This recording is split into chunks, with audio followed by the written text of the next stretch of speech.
नमस्कार, साधना न्यूज में आपका स्वागत है और मैं हूं आपके साथ अनुपमा खोबरे। रायपुर नगर निगम का बजट महापौर एजाज ढेबर ने पेश किया। इस बार बजट 1475 करोड़ का है, जो पिछले बार की तुलना में 90 लाख घाटे का बजट है। बजट सत्र के दौरान पहली बार राज्यपाल अनुसुईया उइके सत्र में पहुंची। महिलाओं, शिक्षा और स्वास्थ्य पे बहुत जोर दिया गया है। उसके अलावा अगर बात करेंगे तो महिलाओं के आत्मनिर्भरता के लिए जो रायपुर नगर निगम काम कर रहा है, महिलाओं के कामों के ऊपर जोर दिया गया है। उसके अलावा बात है तो ऐसी बहुत सारी योजना जो हमारी रायपुर में चल रही है, चाहे फिर वो स्मार्ट टॉयलेट हो, पिंक टॉयलेट हो, स्मार्ट रोड की बात करें, चौक चौराहों के सौंदर्यीकरण की बात करें, और इसमें ऐसी बहुत सारी योजना है। जैसे कि हम गौ कास्ट, जिसका हम कुंडा जिसको बोलते हैं, लकड़ी में लोग दहन करते हैं, अब सौदहन जो होगा वो गौ कास्टों के माध्यम से होगा। सबसे बड़ी बात वो कि अब लोगों को वो फ्री में उपलब्ध होगा। उसके अलावा हमने अपने जो पार्षद साथी है उन लोगों के लिए हमने 5 लाख रुपया बीमे की हमने बात की है। उसके अलावा 10-10 लाख रुपया इनको और अपना काम करा सकते हैं अपने वार्ड में, वो घोषणा की है। और ऐसे कई सारी घोषणाएं स्कूलों के भी लिए हमने घोषणा की है। हमने बाजारों के उन्नयन की भी बात की है। अगर आप देखेंगे तो आप शास्त्री बाजार जाके देख लीजिए, आज आप संतोषी बाजार जाके देख लीजिए, आज आप राजीव गांधी वाला जो बाजार है वो जाके देख लीजिए, संजय गांधी आप बाजार देख लीजिए। सभी बाजार को हमने उन्नयन किया है। उसके अलावा अगर हम बात करेंगे तो सबसे ज़्यादा महिलाओं के लिए वो आत्मनिर्भर किस तरीके से बने। महिलाएं अभी झोला बैंक चला रही हैं, महिलाएं अभी बर्तन बैंक चला रही हैं, महिलाओं के द्वारा अभी रेस्टोरेंट संचालित किया जा रहा है जोरन के नाम से। तो ऐसी कई सारी चीज़ हैं। और बजट में अगर आप देखोगे तो आम से लेकर खास से लेकर जो अंतिम व्यक्ति है वहां तक के उनके लिए कैसा काम हो सके।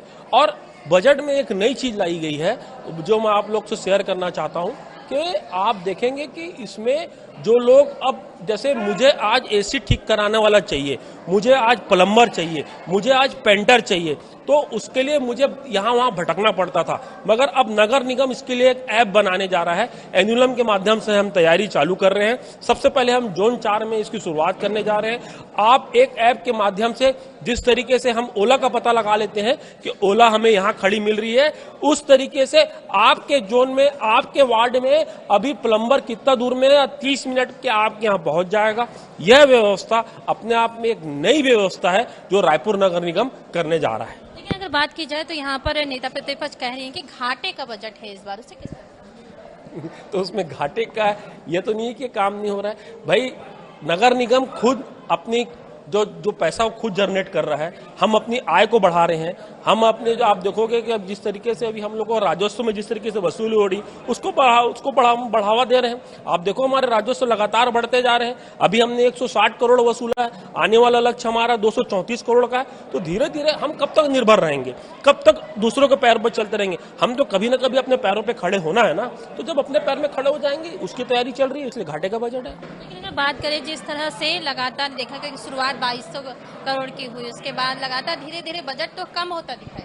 क्या कोरोना काल में सभी लोग को, जब केंद्र सरकार ने अपना बजट कम कर दिया, जब राज्य सरकार ने अच्छे राज्यों ने अपना बजट कम कर दिया, तो हमारा भी बजट कम होना है। और देखिए कोरोना का जो है, आप देखोगे कोरोना का जो साया है पूरे देश में है, अभी तक उससे उभरा नहीं है। हम अभी भी बहुत अच्छे सक्षम नहीं हुए हैं। भाई, कोरोना का साया सब तरफ है, इसलिए कहीं ना कहीं कोरोना का इसमें साया है। और मैं ये नहीं बोल रहा हूँ कि हमने कोई विकास कार्य को हमने दबाया है। विकास कार्य हुएंगे, आप देखिए जो हमारे पूरे बजट में विकास कार्य को सोचिए। अब देखिए घाटे का, फायदे का ये कोई वो नहीं होता है। पहले 2400 का, फिर 3800 का। भाई, धीरे धीरे शहरों में काम भी हो रहे हैं, धीरे धीरे वार्डों में भी काम हो रहे हैं, शहरों के पूरे काम लगातार होते जा रहे हैं। इसलिए ये आपको ऐसा लग रहा है कि जो बोल रही है कि घाटे का बजट है करके। अगर बात करें तो आज राज्यपाल, पहली बार ऐसा हुआ है कि किसी जनसभा में राज्यपाल आई है, किस तरह से देखते हैं? देखिए, ये तो हमारे लिए बहुत गौरवान्वित का विषय है, हमारे लिए बहुत गौरव का विषय है, हमारे लिए बहुत ऑनर का विषय है कि राज्यपाल जी जैसे, मतलब जो इतने छोटे सदन में 4 सदन होते हैं, उसमें सबसे छोटा सदन होता है ये, उस सदन में अगर राज्यपाल महोदय, हमारे लिए आज का दिन बहुत महत्वपूर्ण है। मेरे लिए नहीं, ये पूरे देश के लिए गौरव की बात है कि कोई राज्यपाल आज यहाँ पर आके अपना संबोधन दी, और वो भी आज के दिन जब हम बजट प्रस्तुत कर रहे हैं। अगर बात करें तो जिस तरह से पार्षद जो थे, बीजेपी पार्षद दल, वो राज्यपाल के जब वो आगमन हुआ तो वहाँ उपस्थित थी, तो उसे देखिए, ये आज का जो घटना घटी शायद ये बहुत निंदनीय है, बहुत ही शर्मनाक है। मुझे ऐसा लगता है कि हम लोकतंत्र में सब रहते हैं। लोकतंत्र में आदमी को अपना गुस्सा जाहिर करने का, आदमी को कुछ भी जैसे पक्ष विपक्ष करने का ठीक है, मगर राज्यपाल किसी भी उसकी नहीं होती है। आज राज्यपाल का जिस तरीके से ये लोग ने आज वहाँ जो कार्यक्रम को जो लोग ने आज वो किए हैं, बहिष्कार किए हैं, ये सबसे काला अध्याय है रायपुर नगर निगम के लिए। इससे बड़ा काला अध्याय कभी नहीं हो सकता जो काला अध्याय आज ये लोग ने लिखे हैं। मुझे लगता है कि इनको कोई भी बात करनी थी, हम तो बात करने को तैयार थे, हम यूजर चार्ज करने को भी बात को तैयार थे, हम गोल बाजार को लेकर बात करने को तैयार थे। अरे मैं बोलता हूँ, इनके पास कोई मुद्दा नहीं है क्या? ये लोग यूजर चार्ज के लिए बात करने में इतना विरोध कर रहे हैं, इनके पास कोई मुद्दा नहीं है क्या? ये अपना यूजर मालिकाना हक उनको गोल बाजार की बात कर रहे हैं। एक्चुअल में ये चाहते थे कि कैसी भी करके यहाँ से ये चले जाए। और राज्यपाल महोदय का आज जो हुआ, ये इस रायपुर नगर निगम के लिए इतिहास का सबसे काला अध्याय है। लेकिन जिस तरह से यूजर चार्ज को लेकर व्यापारी लोग का भी प्रदर्शन देखने को, उन्होंने चैन बनाई कि यूजर चार्ज कम किया जाए। गोल बाजार में जो मालिकाना हक है, जिस तरह से अंदर की जो दुकानें हैं उनका जो रेट ज्यादा, उसको कम करने की लगातार वो मांगे करे, उसको देख। यूजर चार्ज का आपने पहले कभी नाम सुना? यूजर चार्ज कहाँ से आया? किसने लाया? हमने लाया। यूजर चार्ज 2016 में केंद्र सरकार ने लाया, उसका अमेंडमेंट किया, उसका कानून बना। कानून बनने के बाद, वो पारित होने के बाद, यहाँ की राज्य सरकार ने अपने कैबिनेट में पास करके यहाँ पर कानून बनाया, गजट नोटिफिकेशन हुआ। और गजट नोटिफिकेशन के बाद ये प्रस्ताव 2017 में पास हुआ है। 2017 में ये 7 दिसंबर 2017 को पास हुआ है। तो ये क्या हमने प्रस्तुत किया? ये यूजर चार्ज हमारी देन है? यूजर चार्ज उनकी देन है, उनकी केंद्र। और सबसे बड़ी बात, यूजर चार्ज की बात करते हैं, ये क्यों इंदौर का विरोध नहीं करते? क्या इंदौर में हमारी सरकार है? क्या भोपाल का विरोध क्यों नहीं करते? भोपाल में हमारी सरकार है। क्यों ये लोग आज आसपास के अपने स्टेटों में आप उसका विरोध नहीं करते हैं?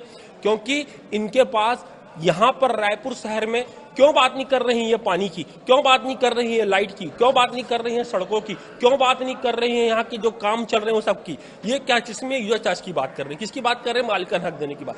अरे आप जो मूलभूत आवश्यकताएं उसकी बात करो, आप शहर के जो लोग हैं उनकी बात करो, तब हमें भी लगेगा विपक्ष बहुत मजबूत है। मगर मुझे बड़ा दुख के साथ कहना पड़ रहा है कि आज जिस तरीके से राज्यपाल का जिस तरीके से बहिष्कार हुआ, ये रायपुर नगर निगम का सबसे काला अध्याय है। यूजर चार्ज की बात करें तो यूजर चार्ज की बात नहीं करें। जैसे गोल बाजार की जो दुकानें अपडेट करने की बात हो रही है, जिसमें यह देखने को छोटी छोटी दुकानों का भी रेट ज्यादा है, उसको लेकर क्या काम करें? देखिए, हमने पहले कहा कि उन लोगों के लिए हम बैंक को उपलब्ध करवा रहे हैं। उनके जितने भी प्रस्ताव हमने दावा आपत्ति से मंगाया, क्या हमने अपने निर्णय दे दिया कि तुम्हारा काम नहीं हो सकता? क्या हमने ये बोल दिया कि 1000 रुपए का जो तुमने हमारा विकास शुल्क है वो हमने वो कर दिया है? ये सब चीज में क्या हमने निर्णय दे दिया? अभी हमारा निर्णय पेंडिंग है। जब निर्णय हमारा हो जाएगा, जब हमारा निर्णय आ जाएगा, तब उस बात को आप मानिएगा। हमारा तो निर्णय भी आया नहीं है, अभी तो निर्णय हमारा पेंडिंग पड़ा है। हम तो राज्य सरकार से बात चल रही है, हमारी चीफ सेक्रेटरी से बात चल रही है, हमारी कलेक्टर महोदय से बात चल रही है। जब ये सब विचार विमर्श हो जाएंगे, उसके बाद मालिकाना हक देने की बात भी आएगी। हो सकता है विकास शुल्क में भी कमी आ जाए, हो सकता है जो छोटे दुकानदार हैं उनको भी बहुत कुछ फायदा हो जाए, बहुत सारी बात निर्माण शुल्क की बात हो सकता है, उसमें भी कुछ रियायत हो जाए। देखिए, अभी जो फैसला है वो सुरक्षित है, हम उसमें चर्चा चल रही है, हमारी बातें चल रही है। तो जब बातें हो जाए, उसके बाद कोई चीज का विरोध हो, तो मैं समझ सकता हूं कि ठीक है, हम गलत हैं। मगर हमारा मूल उद्देश्य ये है कि जो गोल बाजार में जो आदमी काम कर रहा है, कब तक के किराए पर रहेगा? हम चाहते हैं कि वो बैठे बैठे मालिक बन जाए। और राज्य सरकार आदरणीय भूपेश बघेल जी की ये सोच है कि वो उस दुकान का मालिक बन जाए, और उसके लिए हम काम कर रहे हैं। रही व्यापारियों की बात, हम नहीं चाहते कि व्यापारी राजनीति करे, और हम नहीं चाहते कि राजनीति और व्यापारी अलग अलग रहे। और हम चाहते हैं, हमारा उद्देश्य सीधा साफ है, हमारा कॉन्सेप्ट सीधा साफ है कि उनको मालिकाना हक देना है। और मालिकाना हक देने के लिए उनको हम क्या क्या बेनिफिट दे सकते हैं, ये राज्य सरकार से हम बात चल रही है, और जो भी होगा उनके हित में होगा। स्वच्छता सर्वेक्षण में भी देखने को मिल रहा है कि अब आप लोग काम करते दिखाई दे रहे हैं, और जिस तरह से आप लोग ने खुद अपने कार्यों में जो डस्टबिन खुद रखने के यहाँ पर बात की, क्या आम जनता उसे अप्लाई कर? बिल्कुल, मुझे लगता है कि आज ही मैंने कम से कम 5-6 लोगों के फेसबुक में मैंने देखा कि वो लोग जिस तरीके से मैंने अपने गाड़ी में डस्टबिन रखा, वो 5-6 लोग जैसे नितिन भंसाली, किसी एक मैडम अपर्णा जी, ऐसे बहुत सारे लोग हैं जो लोग मुझे देख के फॉलो कर रहे हैं। अब हम इसको एक बहुत बड़ा आंदोलन भी बनाएंगे। अब इसको हो सकता है कि हम जयस्तंभ चौक में इसको पूरा खड़े होकर लोगों को बांटेंगे भी, लोगों को प्रेरित भी करेंगे कि आप ये छोटा जो है अपनी गाड़ी पे आप इसको रखो डस्टबिन को। तो मुझे लगता है कि स्वच्छता को लेकर काम भी होगा, और हम तो पहले ही सोच के रखे कि हमें इस बार नंबर 1 आना है, और नंबर 1 आने के लिए हम पूरा प्रयास कर रहे हैं। हर बार इंदौर की क्यों उपाधि दी जाती है, छत्तीसगढ़ की क्यों उपाधि नहीं दी जाती कि छत्तीसगढ़ में ये हुआ तो इंदौर में भी ऐसा होना चाहिए? अभी जो अधिकारी इतने बड़े बड़े लोग आए थे वो इंदौर नहीं गए थे, रायपुर देखने के लिए आए थे, वो छत्तीसगढ़ को देखने के लिए आए थे। तो रायपुर में छत्तीसगढ़ में काम हो रहा है, तब तो लोग यहाँ पर आके उसको जस्टिफाई कर रहे हैं ना, आखिर क्या कर रहा है शहर, क्या कर रहा है प्रदेश, क्या कर रहे हैं यहाँ पर लोग के जो इतना पूरे प्रदेश में नाम। एक्चुअल में हम अचानक बहुत आने वाले 3 साल में, जब से आदरणीय भूपेश बघेल जी सीएम बने हैं, तब से अचानक हम लोग ने इतना सारा काम कर दिया, इतना सारा हमने सफाई को लेकर काम कर दिया, जो अब लोगों को दिखने लगा है। इसलिए अब लोगों के नाम में अब रायपुर शहर भी आने लगा है। रायपुर शहर पहले कोई किसी नक्शे में ही नहीं था, कम से कम अब नक्शे में आने लगा। हम टॉप 10 की श्रेणी में आज पूरे टोटल 5200 शहर हैं पूरे देश में, उसमें हम 6वां नंबर पे आए। तो ये छोटा मोटा उपलब्धि नहीं, बहुत बड़ी उपलब्धि है। लगातार ये भी देख रहे हैं, जो कुत्ते और सुअर की बात होती है कि सुअर आवारा घूमते रहते हैं, उनका कोई इलाज नहीं हो रहा है, क्या नगर निगम इस पर इलाज कर पाए? अब उसका बधियाकरण का इलाज हम कर रहे हैं, सुअर का इलाज अब परमानेंट करने जा रहे हैं। अब ये मान के चलो कि ये जैसी विधानसभा खत्म होगा, हम सुअरों को इलाज परमानेंट करने जा रहे हैं। तो हमारे साथ यहाँ पर महापौर एजाज ढेबर जी मौजूद थे, जिन्होंने बजट से संबंधित जानकारी दी, साथ ही स्वच्छता सर्वेक्षण में नंबर 1 आने के लिए भी एक बड़ा काम यहाँ पर करते दिखाई देंगे, ऐसा उनका कहना है। कैमरामैन राजेंद्र भारद्वाज के साथ मैं खुशबू ठाकरे, साधना न्यूज।